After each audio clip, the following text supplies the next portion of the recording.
lunchtime portion of the program today after lunch, which we all enjoyed. I hope y'all enjoyed it as much as I did. As Gwen said, I'm Margaret with Andy Clean Products, and we're going to talk today about disinfectants and carpet cleaning. So first off, obviously you guys do a fantastic job of maintaining the schools in a really healthy environment. And these are some of the products that you guys are using to do that. Clean and Guard, your TRD, the candy side, and the foam side. And obviously I think you guys touched on earlier today about Ebola and the other viruses that are out there. Ebola, the intravirus, which is the new respiratory virus that's going around, especially in North Carolina, your basic flu, and colds. The most thing that you guys are going to want to be more concerned about is going to be the flu than anything else here. I looked at some interesting statistics, and they said you're more likely to marry a Kardashian than you are to catch Ebola. So there's some hope out there for some of you guys, I suppose. But it's really not going to be, we don't foresee it being a problem here. But it is very easily killed with a hospital-grade disinfectant, which all of these products are. So if you're already using these products, then you already are doing a great job. But what we're going to want to do is be maybe a little bit more aggressive with your disinfectants. And this is just a spray, general spray disinfectant, and we're going to want to hit more often our hot spots. Do any of you guys know what I mean by when I say a hot spot? There you go, perfect.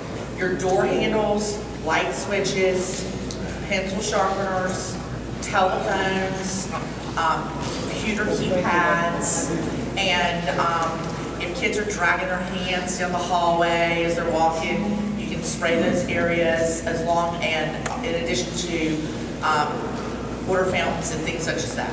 So you guys are all on top of that, and these are all hospital grade. So you already are ahead of the game by using those type of products, be it a foamer, the Clean and Guard, or your this is your aerosol. Yes, sir. I have a question about that thing you have in your hand. Yes. I tried using that last year, and where it sprays out, it gets on the floor with the wax and deteriorates the wax. Exactly. You can't get it up. Right. To use it, you're going to want to take a few pieces of paper. It's going to take more than that because it covers it. You're going to want to put it, the fallout from the projectants that are in it is going to be, you're going to take maybe a newspaper, open up the newspaper about that size, and place it in the middle there, in a center of a newspaper. That's where the projectiles are supposed to fall within that radius. About a 3-foot radius is where they're supposed to fall. You know, just like all these other products, they can attack the wax. We set ours on the big rug. Pardon me? We set the can on the big rug. Perfect, that's perfect. You can put it on an entrance mat and set it in the middle of the room. You can put it on newspaper, but you don't. It will attack, just like it will attack your wax. Just like pine cleaner will attack your wax. We'll do the same. Yes, sir. The difference between the cleaner on the other one on the other end, that one and those other two. I know they're all, I mean, if you look at the active, they're very similar. They are very similar. It's different dispensing mechanisms. This one's a foam. I mean, this one is a foam, so it's gonna clean a little bit for a longer amount of time. If you're particularly doing a sink or something along those lines, the foam is for that purpose. This is obviously your aerosol spray for your air, doorknobs, things that you don't want to necessarily have to go back and touch and clean. But the Clean and Guard specifically, the reason that Jason and Lynn brought this in was because it is actually registered for your H1N1 virus. Each product, they're all going to kill them, but for to meet specific rules and regulations, for the school system to say, yes, we have this product that is registered for H1N1. This is also registered for the, swine, which is the exact same thing, but it's also registered for the norovirus. Now, they'll all take care of all these germs, including Ebola, but with this being labeled and registered, it provides a level of protection, I'm assuming legally, and for those reasons, but for you to have something that actually has on the label and the different types of ways of dispensing it. This is a good product. It doesn't foam, but it has it clean, so it's really good for tabletops and different types of areas, or if you guys are using it, let's say a hard surface, there's vomit or blood or something like that that you're cleaning up and you want to disinfect that. This is really good for those hard type of surfaces, whereas this is, better for the other. It's really effective in your restrooms, your gyms, your locker rooms, places such as that. So that's the reason on that, but a very good question. And so these are all effective for taking care of all of those germs, and the labeling is what's most important to cover those problems. Okay? Questions about that? So I don't think you guys are going to have much of a problem other than when the kids always come back from break, from Thanksgiving or Christmas, they tend to bring all the bugs and germs and everything back. And so those are just going to be the times that you're going to want to be a little more aggressive in just doing your disinfectant and wearing your gloves to protect not only the children but yourselves as well, because you guys are an integral part of this, and so we want y'all to stay healthy as well. So that's it on the disinfectants. The other thing I was going to discuss with you guys is carpet cleaning and using your carpet machines and just doing your regular carpet maintenance. Daily vacuuming in different angles and different patterns will extend the life of your carpet, as well as spot treating as needed with your regular spot treater. However, when you guys are using a carpet extractor and you have your gallon of carpet extractor concentrate, people tend to think, well, the little bit works really well, so more is going to make it work better. Not necessarily so.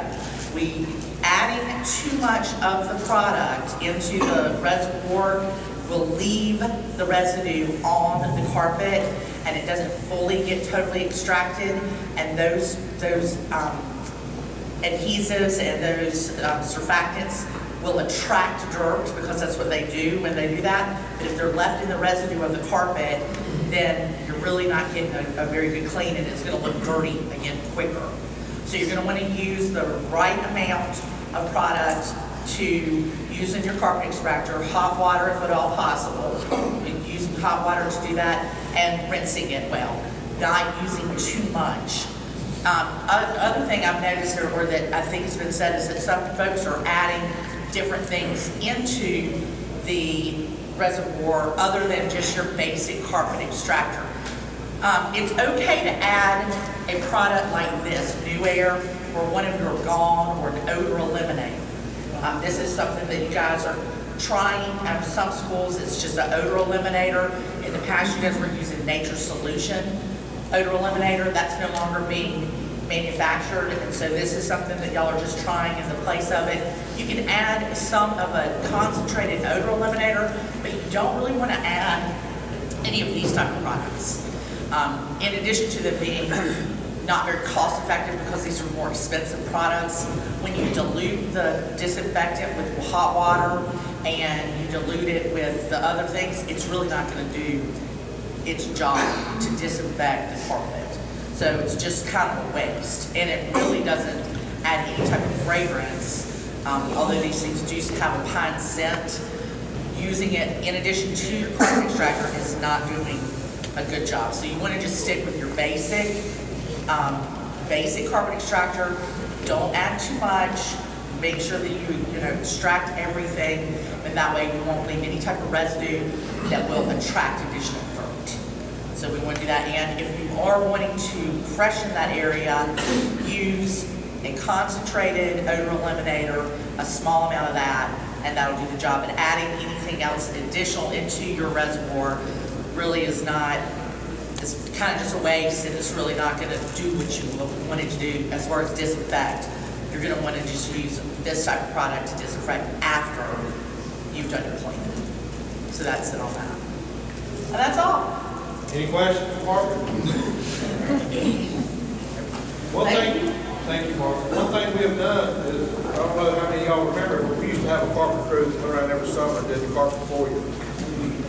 But we felt better if we could give you the carpet machine, and you could do the carpet during the year, not wait until the summertime and clean the carpet. I know your time is compressed in the summertime. So if you have a room that you can get vacated and clean it, this carpet is made out of the same material that the floor tile is made out of. It's the same material. Okay? Guys, thanks a lot. It has a rubber backing on it, so the dirt and water will not penetrate it like you will your residential carpet. If you have residential carpet, you pull it up, where's the dirt? It's on the subfloor. Not this carpet. It all lays in that carpet, so you've got to be sure you run that carpet machine so that water comes back clean. If you still get brown water, the carpet's still dirty. You need to, that's why you need to allow yourself a lot of time to clean it. Yes, ma'am. Last year I cleaned the rugs, and one of the teachers had brought some machine in and cleaned hers herself. The whole thing is brown. And it's supposed to be yellow, red, you know, little square ones. And then she says that we use the dirty water to wash her rug. And we did. And it looks really bad. Tell her to take a rug home with her.